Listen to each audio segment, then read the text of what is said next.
नमस्कार, आदाब, सत श्री अकाल, जय जगन्नाथ। केम छो मेरे दोस्त। मैं हूं अभिषेक झा और वेलकम करता हूं तुम्हारा इस चैनल पर जिसका नाम है कॉमर्स भक्त, जो कि ये तुम्हारा चैनल है। ठीक है, हम सब का चैनल है। ओके, तो हम लोग आज क्या करने वाले हैं सर? हम लोग आज क्या करने वाले हैं? हम लोग आज करने वाले हैं बीकॉम सेमेस्टर 1 के लॉ के क्वेश्चन पेपर सॉल्व। लॉ के क्वेश्चन पेपर सॉल्व ही करने वाले हैं हम लोग। ठीक है, देखो मार्केट में कोई भी टीचर तुमको ऐसे करके सॉल्व नहीं करवाएगा। हम लोग एमसीक्यू तो सॉल्व करने ही वाले हैं और उसको इंटरप्रेट भी करने वाले हैं। ठीक है, क्योंकि मैं समझता हूं कि question paper solving is a most important thing जिसका तुमको हमेशा से ध्यान रखना चाहिए। बिकॉज बहुत सारे क्वेश्चंस फंसते हैं, बहुत सारे क्वेश्चंस फंसते हैं। अगर ये 2018 वाला क्वेश्चन पेपर है, 2018 वाला, 2018 और 19 के पैटर्न से आएंगे तो उसके क्वेश्चन पेपर भी सॉल्व करके जाओ। और मुझको तो पता है मेरे नालायक स्टूडेंट, मेरे नालायक बच्चे तो सॉल्व नहीं करेंगे खुद से, तो मैं तुम्हारे लिए सॉल्व करने आया हूं। तो तुमको क्या करना है? तुमको बस एमसीक्यू, जैसे ही मैं एमसीक्यू को बताने गया कि वो वीडियो को उधर ही पॉज करो और उसका आंसर खुद ब खुद अपने दिमाग में सोचो और उसके बाद वापस से रिज्यूम करो, वापस से देखो कि मैं क्या आंसर आया मेरा। तो उस हिसाब से तुम अपने आप को गेस कर सकते हो। और सबसे पहले तो ये वीडियो को 3 बार 4 बार कम से कम तुमको देखना चाहिए। और हाँ भाई, देखो इतने अच्छे अच्छे वीडियोस आ रहे हैं, इतने अच्छे अच्छे वीडियोस आ रहे हैं। बीकॉम के पूरा फ्री रिवीजन सीरीज चल रहा है, फ्री रिवीजन सीरीज। इसको डिटेल्ड रिवीजन बोलते हैं। ये फ्रीली नहीं रहता है कभी भी। ये हमेशा तुम बड़े बड़े इंस्टीट्यूट जाओगे, पैसे लगेंगे उसके, लेकिन मैं फ्रीली जब प्रोवाइड कर रहा हूं तो प्लीज मेरा भी थोड़ा सा सपोर्ट करो, लाइक करो, सब्सक्राइब करो, अपने दोस्तों के साथ शेयर करो। अगर तुम नहीं करोगे तो मेरे को मोटिवेशन कैसे आएगा? अरे मुझको पता कैसे चलेगा कि मेरा ये रिवीजन सीरीज कैसे जा रहा है आप लोगों के पास? ठीक है, तो प्लीज आप लोग ये सब बात का ध्यान रखो और प्लीज थोड़ा मेरा चैनल को लाइक कीजिए, सब्सक्राइब कीजिए और अपने दोस्तों के साथ, अपने सारे दोस्तों के साथ फैला दो। क्योंकि मैं समझता हूं अगर तुम अपने दोस्तों के साथ शेयर करोगे तो उनका भी भला हो जाएगा, तुम्हारा भी भला हो जाएगा। ठीक है, तो चलो हम लोग शुरू करते हैं, ज्यादा देरी नहीं करते हैं। चलिए, मैं आपका ज्यादा टाइम वेस्ट नहीं करूंगा, शुरू करते हैं। देखिए, सबसे पहले तो मैं इंट्रो दे दूं कि ये इनिशिएटिव है कॉमर्स भक्त के द्वारा कि हम लोग क्या करेंगे, हम लोग अभी फ्रीली प्रोवाइड करेंगे सारे सब्जेक्ट का, जितना मैं पॉसिबल हो सके, जितना पॉसिबल हो सके आपके एग्जाम से पहले, जितना पॉसिबल हो सके मैं सारे सब्जेक्ट का फ्रीली डिटेल्ड रिवीजन प्रोवाइड करूंगा। Full detailed revision freely provide करूंगा और पेपर सॉल्व भी करूंगा आपके सामने, पेपर सॉल्व भी करूंगा जिससे आप लोग अपने कन्वीनियंट के हिसाब से उसको 2-3 बार देख सके और जितने भी क्वेश्चन फंसते हैं उसको आप ये कर सके। और मैं लास्ट में क्या करूंगा, लास्ट में मैं सजेशन भी दूंगा। ठीक है, तो इसके लिए आपको क्या करना पड़ेगा, इसके लिए ये चैनल को कंटिन्यू आपको देखना पड़ेगा और लाइक शेयर सब्सक्राइब बिल्कुल चलती रहनी चाहिए, तभी तो मेरे को मजा आएगा ये वीडियोस रिकॉर्ड करने में, इतने सारे वीडियोस रिकॉर्ड करने में तभी तो मजा आएगा। चलिए, मैं लाइक टारगेट देता हूं। इस वीडियो का लाइक टारगेट है 15 लाइक्स। 15 लाइक्स मिल जाने चाहिए आप लोगों के दुआ से। ठीक है, चलिए स्टार्ट करते हैं। 15 लाइक से ज्यादा ही होना चाहिए, 15 लाइक से कम मत करना यार, मेरी इज्जत रख लो। चलिए, बहुत मेहनत कर रहा हूं तुम्हारे लिए, सच्ची कोई नहीं मेहनत करेगा इतना। ठीक है, तो देखो ये पीडीएफ अगर तुमको चाहिए, BCom semester 1 all subject full details, सारे के सारे प्लेलिस्ट में जाओ, मेरे प्लेलिस्ट के ऑप्शन में जाओ, तो ये प्लेलिस्ट तुमको मिलेगा। ऑब्वियसली इस प्लेलिस्ट को क्या कर लेना है, इस प्लेलिस्ट के सारे वीडियोस को तुमको देखना है। बीकॉम सेमेस्टर 1 का ही है बच्चे, बीकॉम सेमेस्टर 1 का ही है, इससे तुम पास हो जाओगे, गारंटी। अरे भाई, जितने दूसरे टीचर्स फुल कोर्स में नहीं पढ़ाते उतने तो मैं फास्ट ट्रैक डिवीजन में पढ़ा दिया तुमको। और क्या चाहिए तुमको, बोलो। चलिए स्टार्ट करते हैं। बहुत हो गया सर, स्टार्ट करते हैं। हाँ हाँ भाई, ठीक है, स्टार्ट करते हैं, कोई दिक्कत नहीं है। देखो, सबसे पहले तो ये पेपर कैलकुलेटर यूनिवर्सिटी का है जो कि 2018 का है। ठीक है, समझ में आ गया। 2018 का पेपर हम लोग सॉल्व करने वाले हैं और फटाफट से सॉल्व करने वाले हैं, इतना लेट नहीं लगाने वाले हैं। ठीक है, इंटरप्रिटेशन के साथ। देखो, an agreement enforceable by law is, contract act में पढ़े थे sir, an agreement enforceable by law is contract, उसको बोलते हैं कॉन्ट्रैक्ट। जो एग्रीमेंट इनफोर्सेबल बाय लॉ है उसको बोलते हैं कॉन्ट्रैक्ट। ठीक है, दूसरा वाला पढ़ते हैं, जल्दी से जल्दी पढ़ेंगे। ठीक है, और आप भी गेस कीजिएगा, आप भी गेस कीजिएगा, ऐसा नहीं कि मैं ही सॉल्व कर रहा हूं सिर्फ। ठीक है, section dash of Indian contract act 1872 has defined proposal. तो कौन सा सेक्शन डिफाइन किया है? Section 2A। एक बार मैं चेक कर लेता हूँ कि वॉइस वगैरह सब ठीक है कि नहीं, वरना बहुत प्रॉब्लम अराइज हो जाता है बाद में, पता चलता है जो वॉइस ठीक नहीं चल रही है। ठीक है, मेरे साथ हुआ है एक बार। चलिए वापस, section 2A of the Indian contract act has defined proposal. Two clause A में ही प्रपोजल का डिफाइन किया गया है ना। ठीक है बेटा, चलिए आगे बढ़ते हैं। Section two Section 2 Clause Z of the Indian Contract Act 1872 has defined। Section 2 Clause Z में क्या डिफाइन किया है बेटा, क्या डिफाइन किया है बोलिए। वॉइड कॉन्ट्रैक्ट डिफाइन किया है। क्या डिफाइन किया है? वॉइड कॉन्ट्रैक्ट डिफाइन किया है। ठीक है, सेक्शन 2 सब क्लॉज जेड में वॉइड कॉन्ट्रैक्ट के बारे में डिफाइन किया गया है। ठीक है, तो आगे बढ़ते हैं।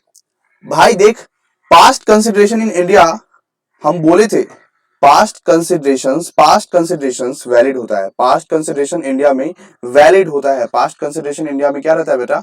वैलिड रहता है। लेकिन वो फॉरेन में past consideration is no consideration. Past consideration वहां पे वैलिड नहीं रहता है, वहां पे सिर्फ प्रेजेंट और फ्यूचर चलता है, वहां पे सिर्फ प्रेजेंट और फ्यूचर चलता है। लेकिन यहाँ पे अगर तुम रहोगे तो पास्ट कंसिडरेशन भी वैलिड रहेगा, प्रेजेंट कंसिडरेशन भी वैलिड रहेगा और फ्यूचर कंसिडरेशन भी वैलिड रहेगा। तो यहाँ पे क्या होगा? Past consideration in India is valid. Okay, देखो पूरा इंटरप्रिटेशन के साथ समझा रहा हूं, ठीक है, जिससे तुमको समझ में भी आए। आगे बढ़ते हैं। Mistake as to the knowledge of foreign law. Foreign law को जानना क्या जरूरी है? फॉरेन लॉ को जानना क्या जरूरी है? फॉरेन लॉ में अगर मिस्टेक हो भी गया तो चलेगा, उतना मिस्टेक चलेगा। ठीक है, उतना मिस्टेक चलेगा, तो उसको हम लोग मिस्टेक ऑफ फैक्ट ट्रीट करते हैं। उसको हम लोग मिस्टेक ऑफ फैक्ट ट्रीट करते हैं। ठीक है, मिस्टेक ऑफ फैक्ट ट्रीट करते हैं। When the parties mutually agree to cancel the contract, it is known as अगर म्यूचुअली एक पार्टी ने एग्री कर लिया कि कॉन्ट्रैक्ट को, अगर दोनों मिलके एग्री कर लिया कि हमको ये कॉन्ट्रैक्ट कैंसिल करना है भाई, कैंसिल करना है, तो उसको क्या बोलते हैं? रेसेशन। क्या बोलते हैं बेटा? रेसेशन बोलते हैं। ठीक है, हम लोग पढ़े थे ना यार, तुम कॉन्ट्रैक्ट एक्ट का रिवीजन नहीं दिखे हो? अरे भाई क्या किए हो भाई? सुन, 15 लाइक से ज्यादा ही होना चाहिए। ठीक है, प्लीज लाइक कर, सब्सक्राइब कर, और ये सब सारे वीडियोस देख। मैं तेरे लिए ही बना रहा हूँ, मैं तुम सबके लिए ही बना रहा हूँ। ठीक है, चलिए स्टार्ट करते हैं। और आप लोग मुझको भैया बोलिएगा, मैं सर नहीं हूँ। ठीक है, चलिए चलिए चलिए। कंटिंजेंट कंट्रैक्ट क्या है बेटा? कंटिंजेंट कंट्रैक्ट क्या है? कोलैटरल है, कोलैटरल एंड सर्टेन है, कोलैटरल एंड अनसर्टेन है, तो क्या है? सर्टिनिटी तो रहता ही नहीं है। सर्टिनिटी तो रहता ही कंटिंजेंट कंट्रैक्ट में। सर्टिनिटी किस बात का? हैपनिंग और नॉन हैपनिंग पे डिपेंडेंट है बेटा, हैपनिंग और नॉन हैपनिंग पे डिपेंडेंट है। तो क्या क्या हो जाएगा? Collateral and uncertain, collateral and uncertain, collateral and uncertain. ठीक है, चलिए आगे बढ़ते हैं। एक contract may be discharged by performance of a contract, breach of a contract, mutual agreement, any of the above. देखिए हम लोग ऐसे करके सॉल्व करेंगे। ठीक है, अब कुछ अलग अप्रोच कैसे आपको सॉल्व करना है। देखिए नेगेटिव मार्किंग रहेगा, नेगेटिव मार्किंग रहेगा, आपको संभल संभल के सॉल्व करना है। देखिए एक कॉन्ट्रैक्ट में भी डिस्चार्ज बाय, देखो दोनों पार्टी ने परफॉर्म कर दिया फिर भी कॉन्ट्रैक्ट तो डिस्चार्ज होना ही है। ठीक है, ब्रीच ऑफ ए कॉन्ट्रैक्ट, अगर एक पार्टी ने धोखा दे दिया फिर भी तो कॉन्ट्रैक्ट डिस्चार्ज हो ही जाएगा, है ना। उसके बाद देखिए म्यूचुअल एग्रीमेंट से भी हम लोग कॉन्ट्रैक्ट को डिस्चार्ज कर सकते हैं। म्यूचुअल एग्रीमेंट से कॉन्ट्रैक्ट को डिस्चार्ज कर सकते हैं कि नहीं? अगर दोनों मिल के चाहे तो कॉन्ट्रैक्ट डिस्चार्ज हो सकता है कि नहीं? तो इसका आंसर क्या हो जाएगा? Any of the above, any of the above. क्या हो जाएगा? Any of the above. चलिए आप आगे बढ़ते हैं।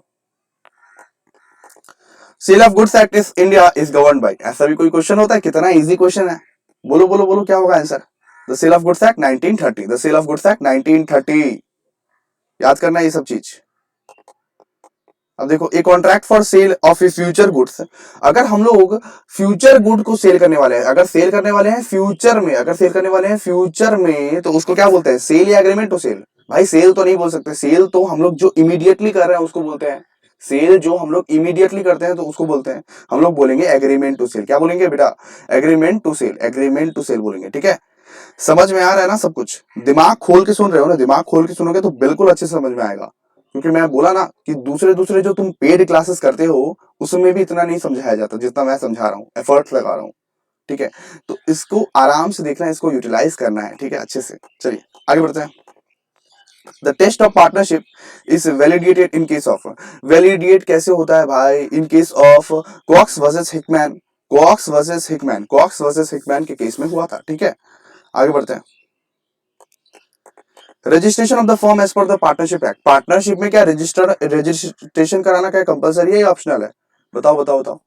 अरे भाई, रजिस्ट्रेशन कराना कंपलसरी नहीं है, लेकिन रजिस्ट्रेशन अगर नहीं करवाए उसका बहुत बड़ा बड़ा डिसएडवांटेज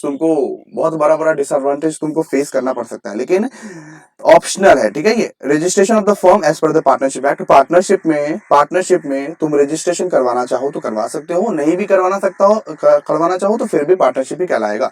तो ऑप्शनल है, ठीक है, ऑप्शनल है बेटा। समझ में आ रहा है ना। एलएलपी कितने चैप्टर्स में डिवाइडेड है? कितने चैप्टर्स में डिवाइडेड है? 14 चैप्टर्स में डिवाइडेड है। कितने? 14 चैप्टर्स में डिवाइडेड है। एलएलपी कितने चैप्टर्स में डिवाइडेड है? 14 चैप्टर में डिवाइडेड है, ठीक है। आगे बढ़ते हैं। As per the legal entity, LLP can be sued and be sued, not be sued, not sue। अरे भाई, LLP केस भी कर सकता है दूसरे आदमी पर, और एलएलपी पे भी कोई केस कर सकता है, ठीक है। इसीलिए sued and be sued, ठीक है। तुम लोग केस का भाषा समझते हो ना, मतलब एलएलपी भी किसी को कोर्ट में घसीट सकता है और एलएलपी को भी कोर्ट में घसीटा जा सकता है। तो sue and be sued, ठीक है। समझ में आया।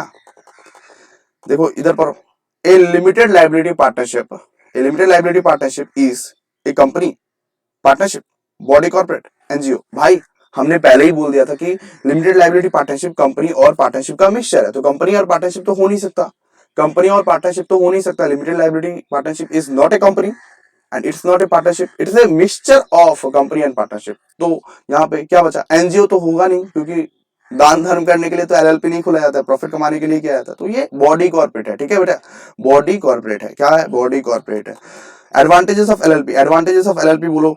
रेजिंग मनी, रेस कर सकता है मनी। एलएलपी को क्या पैसा मिलेगा बाहर में, मार्केट से पैसा मिलेगा, बिल्कुल। इजी टू मैनेज करना इजी है, हाँ भाई बिल्कुल। सेपरेट प्रॉपर्टी भी रहता है, हाँ हाँ हाँ हाँ हाँ। तो ऑल ऑफ दिस आंसर हो जाएगा, ठीक है। ऐसे ही करके सॉल्व करना है यार। क्या दिक्कत आ रही है? कितनी इजी सॉल्व सम्स है, कितनी इजी हम लोग सॉल्व करा रहे हैं। सर हमें इजी नहीं लगता, आप इजी बना दे रहे हैं। अरे thank you thank you thank you thank you thank you thank you thank you thank you thank you. चलिए आगे बढ़ते हैं।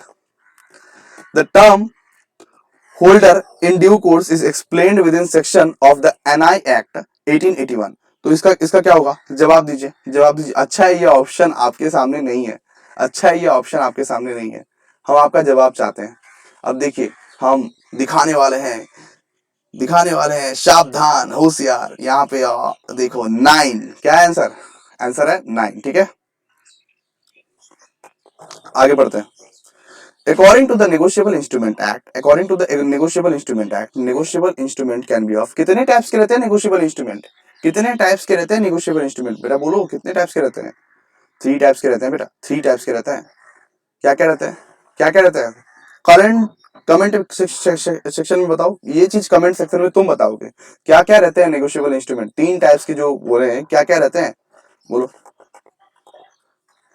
Objective of central consumer protection council is, central consumer protection council का ऑब्जेक्टिव क्या रहता है? ऑब्जेक्टिव क्या रहता है? The right of higher education, नहीं भाई। The right of primary education, नहीं भाई। The right of consumer education, नहीं भाई। None of this. क्या है आंसर? नन ऑफ दिस, ठीक है। कुछ ऑब्जेक्टिव नहीं रहता, आंसर नहीं है यहाँ पे, ठीक है। उसके बाद देखो यहाँ पे पढ़ो, the president of the district forum, the president of the district forum shall be. अरे भाई डिस्ट्रिक्ट फोरम का प्रेसिडेंट क्या होना चाहिए? क्या होना चाहिए? डिस्ट्रिक्ट जज होना चाहिए, हाई कोर्ट जज होना चाहिए, डिस्ट्रिक्ट कलेक्टर होना चाहिए, या सुप्रीम कोर्ट जज होना चाहिए? सर डिस्ट्रिक्ट जज रहना चाहिए सर, सर डिस्ट्रिक्ट जज रहना चाहिए, डिस्ट्रिक्ट जज, डिस्ट्रिक्ट जज। हमने बोला ठीक है, बिल्कुल, very good very good very good. आगे बढ़ते हैं। ग्रुप बी में देखिए, ग्रुप बी में देखिए, अभी ग्रुप बी में 2 मार्क्स का क्वेश्चन आएगा। ग्रुप ए में सबसे पहले आपको 20 क्वेश्चन दिए जाएंगे, एक मार्क्स के। नेगेटिव मार्किंग रहेगा भाई, 0.25 का नेगेटिव मार्किंग रहेगा, लेकिन यहाँ पे तो सीधा 0.5 का नेगेटिव मार्किंग रहेगा, बिकॉज ये 2 मार्क्स का क्वेश्चन है, 2 मार्क्स का क्वेश्चन है, ठीक है। आगे बढ़ते हैं। देखिए, which of the following statement is not true? Agreement equal to offer plus acceptance, सही है ये तो। Contract equal to agreement plus enforceability, ये भी सही है। All contracts are agreement but all agreement are not correct, all agreement are not correct, all agreement are not contract, sorry, all contracts are agreement but all agreements are not contracts, ये भी सही है।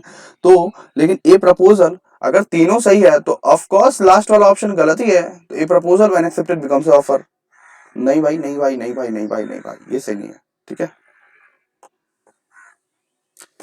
चलिए आगे बढ़ते हैं। Which of the following is not the essential element of a valid contract. Essential element क्या चीज नहीं है भाई? Registration of agreement, free consent, capacity of A party, lawful consideration of object. Free consent तो है वैलिड कॉन्ट्रैक्ट में, capacity of party भी रहने चाहिए, लॉफुल कंसिडरेशन एंड ऑब्जेक्ट भी रहना चाहिए।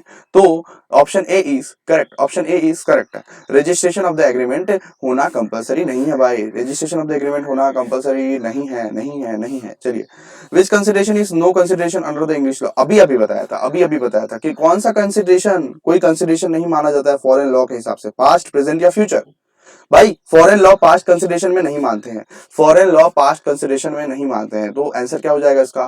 पास्ट। ठीक है, आंसर क्या हो जाएगा इसका? पास्ट। आगे बढ़ते हैं। A by letter offer to cell his car to B for 5 lakh. ठीक है, ए बी को ऑफर किया 5 लाख में गाड़ी खरीद लो। ठीक है, बी ने क्या किया? बी ने क्या किया? बी ने लेटर लिखा ए को कि हम तो 24 लाख में गाड़ी खरीदने के लिए रेडी थे। तो ये ऑफर क्या वैलिड है? नहीं नहीं सर, ये तो वॉइड हो जाएगा क्योंकि ये काउंटर ऑफर है। जब ए ने ऑफर किया तब दूसरा ने भी एक ऑफर ही दे दिया, एक्सेप्टेंस तो किया नहीं, एक्सेप्ट तो किया नहीं, ऑफर ही दे दिया। अगर ए ने और बी ने दोनों मिलकर अगर ऑफर दे देते हैं तो लॉ के हिसाब से ये काउंटर ऑफर माना जाता है और ये बन जाता है वॉइड, ये बन जाता है वॉइडेबल। ठीक है, ठीक है, आगे बढ़ते हैं। Which of the following statement about acceptance is not true, it must be sent. होना चाहिए भाई, सेंड नहीं करोगे तो एक्सेप्टेंस किस बात का? It must be absolute and unconditional. हाँ हाँ भाई, सही है, सही है, सही है। It may be presumed from the silence of the offeree, ये गलत लग रहा है। नहीं भाई, साइलेंस ऑफ द, अगर अगर एक्सेप्टर, अगर एक्सेप्टर साइलेंस है, अगर एक्सेप्टर साइलेंस है तो ये तो नहीं मान लिया जाएगा ना कि एक्सेप्टर ने ऑफर एक्सेप्ट कर लिया है। ऑफर ही साइलेंट है, ऑफर ही साइलेंट है, तो ये तो नहीं माना जाएगा कि ऑफरी ने ऑफर एक्सेप्ट कर लिया है ना। चलिए आगे बढ़ते हैं। Amit agrees to sell his price flat worth 8 lakh to Sumit for 3 lakh। तो अमित क्या किया? अमित एग्री कर लिया, अमित एग्री कर लिया कि मैं तुम्हारा, अमित एग्री कर लिया सुमित का फ्लैट खरीदने के लिए, अमित एग्री कर लिया सुमित का फ्लैट खरीदने के लिए जो कि 8 लाख का था। सुमित का फ्लैट 8, देखो Amit agree, sorry, Amit agrees to cell his flat, मतलब अमित अपना फ्लैट बेचने को रेडी हो गया सुमित को। अपना 8 लाख का फ्लैट 3 लाख में बेचने का रेडी हो गया। क्यों? क्योंकि सुमित ने माथे पे बंदूक रखा था, सुमित ने अमित के माथे पे बंदूक रखा था। तो क्या होगा यहाँ पे? In this case the agreement is void या वॉइडेबल। Voidable sir, voidable. पहले वैलिड था, पहले वैलिड था, अब जाके वॉइड हो गया है। पहले वैलिड था, अब जाके वॉइड हो गया। ठीक है, आगे बढ़ते हैं। Contract is an agreement creating and defining obligations between the parties. The definition is given by, किसने दिया ये डेफिनेशन? किसने दिया ये डेफिनेशन? सैलमंड ने दिया है, सैलमोन नहीं, सैलमोन बॉय नहीं, सैलमंड ने दिया है भाई, सैलमंड। ठीक है, contract is a agreement creating and defining obligation between the parties. ये डेफिनेशन किसने दिया है? सैलमंड ने दिया है। ठीक है, सैलमंड ने दिया है। ठीक है, चलिए आगे बढ़ते हैं। The contract which are based on principle of equity, justice, मतलब इक्विटी पे बेस्ड है, मतलब प्रिंसिपल ऑफ इक्वालिटी पे बेस्ड है, जस्टिस पे बेस्ड है, गुड कॉन्साइंस पे बेस्ड है, गुड कॉन्साइंस पे बेस्ड है, तो वो कॉन्ट्रैक्ट को क्या बोलते हैं? Wagering agreement, wagering contract, sorry wagering contract, quasi contract, contingent contract या इम्प्लाइड कॉन्ट्रैक्ट। भाई quasi contract sir, quasi contract, क्योंकि प्रिंसिपल ऑफ इक्विटी जस्टिस का बात क्वासी कॉन्ट्रैक्ट ही करता है कि सबको अपना ही राइट मिलना चाहिए। ठीक है, आगे बढ़ते हैं। Which of the following is not exceptions to the rule no consideration no contract। देखिए इंडियन कॉन्ट्रैक्टर कितना इंपॉर्टेंट है, जितना भी हम लोग सॉल्व कर रहे हैं majority of the questions from Indian contract act, तो इसीलिए मैं सॉल्व करवा रहा हूं आपको, सॉल्व कीजिए। Which of the following is not exception of the rule no consideration no contract। Out of the natural love and affections तो है इसका एक्सेप्शन, कंप्लीटेड गिफ्ट भी है, एजेंसी भी है, लेकिन ये तो नहीं है भाई टू पे ए डेट, तो इसका एक्सेप्शन नहीं है। नो कंसिडरेशन नो कॉन्ट्रैक्ट का एक्सेप्शन टू पे ए डेट नहीं है भाई। तो क्या आंसर होगा? टू पे ए डेट, टू पे ए डेट, टू पे ए डेट। कान खोल के सुन लो यार। ठीक है, चलिए अब देखिए, an illiterate old woman made a gift for her entire property to her nephew who looks after her estate। अरे भाई, एक इलिटरेट वुमेन ने क्या किया, बहकावे में आके, धोखाधड़ी में आके, धोखा धोखा से उसको साइन लिया, मतलब लियावा दिया कि उसके नेफ्यू को ऑब्वियसली पूरी संपत्ति दे दी धोखेधड़ी से, ठीक है।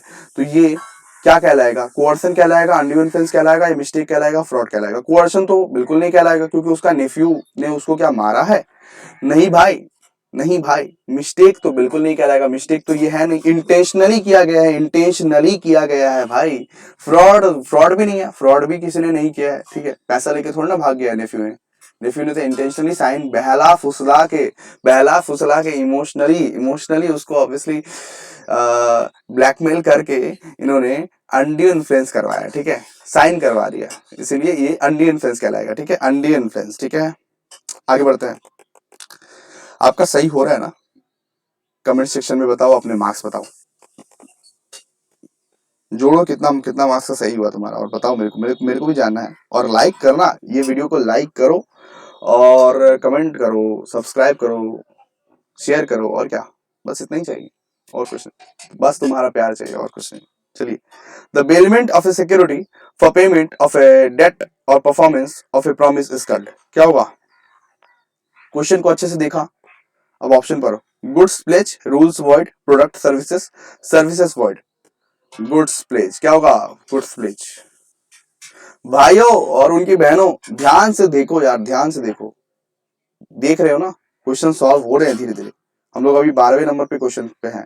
The loss of destruction of goods falls in the on falls, वापस से पढ़ते हैं। The loss of destruction of goods falls on in case of sale and on in case of agreement to sale. In case of agreement to sale किस पे जाता है भाई, किस पे जाता है, किस पे जाता है, एग्रीमेंट टू सेल अगर करवाए हैं तो ऑब्वियसली बायर और सेलर पे जाएगा, ये चीज बायर और सेलर पे जाएगा ये आरोप, ठीक है। केविएट एम्प्टर मतलब क्या होता है, केविएट एम्प्टर मतलब क्या होता है, केविएट एम्प्टर मतलब क्या होता है, let the buyer be aware. अरे मार्केट में तुम जाते हो तब ये तुम्हारा रिस्पॉन्सिबिलिटी है कि तुम लोग अच्छे गुड्स देख के ले आओ, अच्छे गुड्स देख के लाओ। ये सेलर का रिस्पॉन्सिबिलिटी नहीं है कि वो तुमको चुन चुन के देगा, तुम खुद चुनो और तुम खुद अपने लिए बेटर समझो। इसका मतलब क्या होता है, केविएट एम्प्टर मतलब क्या होता है, let the buyer be aware, let the buyer be aware, ठीक है बेटा, let the buyer be aware. आगे बढ़ते हैं। Which of the following right of the unpaid seller of the goods. अगर अगर सेलर को पैसा नहीं मिला, अगर सेलर को पैसा नहीं मिला तो कौन कौन सा राइट एक्सरसाइज कर सकता है, कौन कौन सा राइट एक्सरसाइज कर सकता है, right of lean, right of stoppage in transit, right of resale, कौन सा राइट एक्सरसाइज कर सकता है, बोलो बोलो बोलो बोलो बोलो। All of this, all of this, all of this, ठीक है, all of this, her right he exercise कर सकता है, राइट ऑफ लीन भी, स्टॉपेज इन ट्रांजिट भी, और रीसेल भी, ठीक है। आगे बढ़ते हैं। As per the sale of goods act, seller means a person. अब देखो इसमें से बहुत सारे क्वेश्चंस कॉमन आएंगे, बहुत सारे क्वेश्चंस कॉमन आएंगे इसमें से। As per the sale of goods act, seller means a person who agrees to sale goods, only sale goods, sale और एग्रीज टू। अरे भाई सेल तो करते ही हैं, लेकिन फ्यूचर गुड्स के लिए भी एग्रीमेंट कर लेते हैं ना, कि फ्यूचर में भी तुमको बेचेंगे। सेल तो हम लोग अभी करेंगे ही, लेकिन फ्यूचर में भी अगर किसी को दरकार पड़ा तो वो भी करेंगे। सेल और agrees to sell good is the correct answer, ठीक है। अब आगे बढ़ते हैं। Features of the partnership, features of the partnership are, features of the partnership business are, क्या unlimited liability and contractual relation होता है कि नहीं, सबसे पहला वाला आंसर ही राइट हो गया। अनलिमिटेड लायबिलिटी तो बिल्कुल रहता है सर, कॉन्ट्रैक्चुअल रिलेशन तो रहता ही है, ठीक है। आगे बढ़ेंगे। A partnership firm can be formed with a major and a minor. Major और माइनर क्या पार्टनर बन सकते हैं, नहीं भाई नहीं, मेजर माइनर नहीं बन सकते। माइनर को हम लोग बेनिफिट के लिए अपॉइंट कर सकते हैं, पार्टनरशिप के बेनिफिट के लिए बस अपॉइंट कर सकते हैं, पार्टनर नहीं बना सकते, ठीक है। लेकिन हाँ, टू मेजर्स अगर हो तो वो बन सकते हैं पार्टनरशिप फर्म के पार्टनर, ठीक है बेटा। आगे बढ़ते हैं। The liabilities and of an expelled partner are the same as dues of a partner, are the same as dues of a partner. Duties minor, duties incoming, position insolvent, right और retiring. तो यहां पे क्या होगा, right और retiring, answer क्या हो जाएगा, राइट और रिटायरिंग, ठीक है, राइट रिटायरिंग। देखिए, foreign national become a partner in LLP but a minor be admitted to the benefit of LLP. Foreign national क्या एलएलपी के पार्टनर बन सकते हैं, जी बिल्कुल, फॉरेन नेशनल बन सकते हैं एलएलपी के पार्टनर, बस एक रेसिडेंट होना चाहिए, लेकिन एक दूसरा तो फॉरेन नेशनल हो ही सकता है। तो सबसे पहला वाला का आंसर है कैन। लेकिन माइनर क्या बेनिफिट ऑफ एलएलपी के लिए, बेनिफिट ऑफ पार्टनरशिप के लिए अभी तक सुने थे ना, बेनिफिट ऑफ पार्टनरशिप के लिए एडमिट हो सकता है क्या? बेनिफिट ऑफ एलएलपी के लिए भी ले सकता है क्या ये माइनर को क्या एलएलपी में हम लोग ले सकते हैं बेनिफिट ऑफ एलएलपी के लिए? नहीं नहीं नहीं नहीं, सिर्फ पार्टनरशिप में हम लोग ले सकते हैं माइनर को for the benefit of partnership, लेकिन नहीं एलएलपी में बिल्कुल नहीं ले सकते। ठीक है, आगे बढ़ते हैं। Incorporation documents and subscriber statement of LLP are provided, कौन से फॉर्म में प्रोवाइड किया जाता है incorporation documents and subscriber? E form number 2। E form number 2 कौन से डॉक्यूमेंट में प्रोवाइड किया जाता है? ई फॉर्म नंबर 2 बेटा, ई फॉर्म नंबर 2। आगे बढ़ते हैं। For application of a reservation of a name for LLP, 2 prerequisites are, कौन कौन से परक्यूसाइट्स लगते हैं?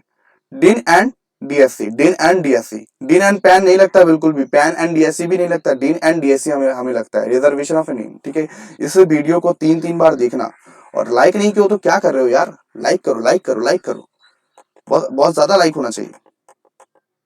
मेरे को मोटिवेशन कैसे कैसे आएगा तुम्हारे लिए जो इतने अच्छे से वीडियोस बना रहा हूँ। चलिए आगे बढ़ते हैं।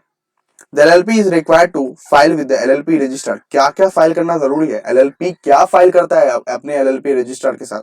Annual statement, statement of solvency, annual return, all of them. Sir all of them, हर कुछ फाइल करता है। एनुअल स्टेटमेंट भी फाइल करता है, annual statement of profit and loss भी फाइल करता है, और स्टेटमेंट ऑफ सॉल्वेंसी भी फाइल करता है, एनुअल रिटर्न भी फाइल करता है। तो ये सब सब फाइल करता है। ठीक है। A bill of exchange must be in writing, oral, A and B, none of the option. भाई बिल ऑफ एक्सचेंज तो हमेशा राइटिंग रहता है, बिल ऑफ एक्सचेंज तो हमेशा राइटिंग में रहता है, बिल ऑफ एक्सचेंज तो हमेशा लिखित में होता है, लिखित में होता है बेटा।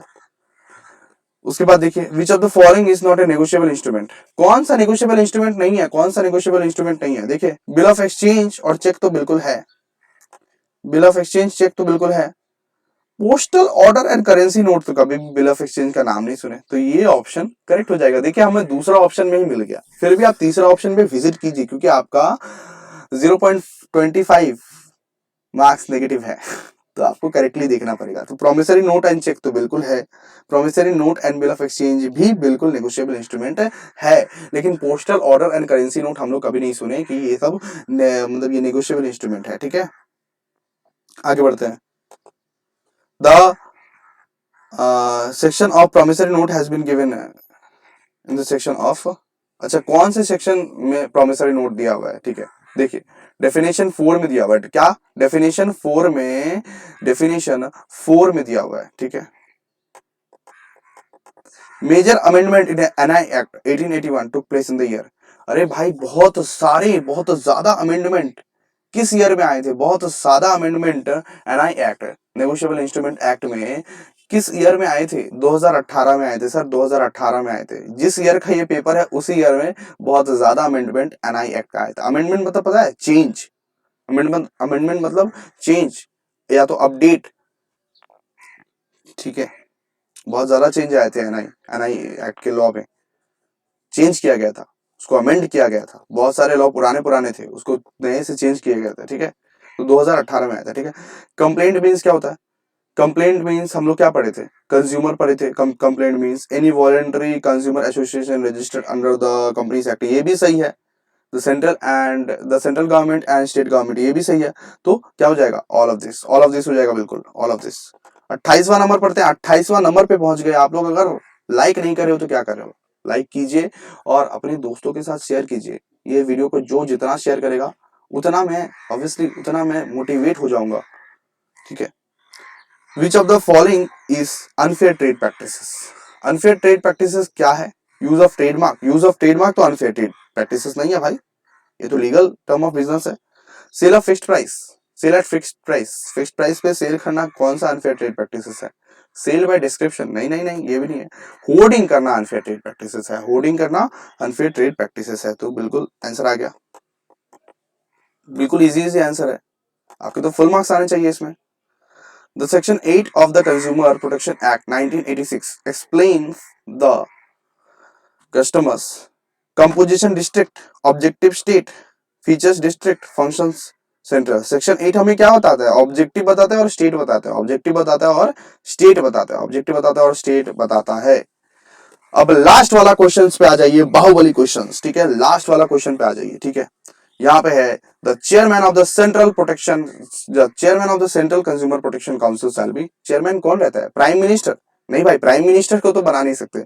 The speaker of Lok Sabha? नहीं भाई, इसको भी नहीं बना सकते। The minister in charge of the consumer affairs in the state government? नहीं भाई, उसको भी नहीं बना सकते। तो कौन बनेगा? The minister in charge of the consumer affairs in the central government. The minister in charge of the consumer affairs in the central government को हम लोग चेयरमैन बनाते हैं सेंट्रल कंज्यूमर प्रोटेक्शन काउंसिल में, ठीक है। समझ में आ गया? आज का सेशन पसंद आया? आज का सेशन पसंद आया तो यार इंतजार क्या कर रहे हो? लाइक करो, सब्सक्राइब करो, शेयर करो, ठीक है। और बहुत सारे सेशंस और भी आएंगे, और तुमको क्या करना है? लाइक करना है। और हाँ, अगर कोई एडमिशन लेना चाहता है, अगर नए नए बैचेस में सेम 2 का रेगुलर बैचेस आ रहे हैं जल्दी से जल्दी, देखो इतना, देखो रेगुलर बैचेस में देखो ये फास्ट ट्रैक रिवीजन चल रहा है, इतना मैंने डिटेल्स में फास्ट ट्रैक रिवीजन लिया है, तो रेगुलर कैसा होना चाहिए। अगर किसी को एडमिशन लेना है ना, तो आप इस मेल पे हमको मेल कर सकते हैं या तो व्हाट्सएप कर सकते हैं। ये पीडीएफ डाउनलोड करने के लिए कुछ नहीं करना पड़ेगा यार, डिस्क्रिप्शन में आ जाएगा ये पीडीएफ, ठीक है। Thank you, thank you, thank you. चलिए, bye bye bye bye bye bye. आप लोग बहुत अच्छे से रहिए, बहुत ही आपका दिन शुभ हो। चलिए।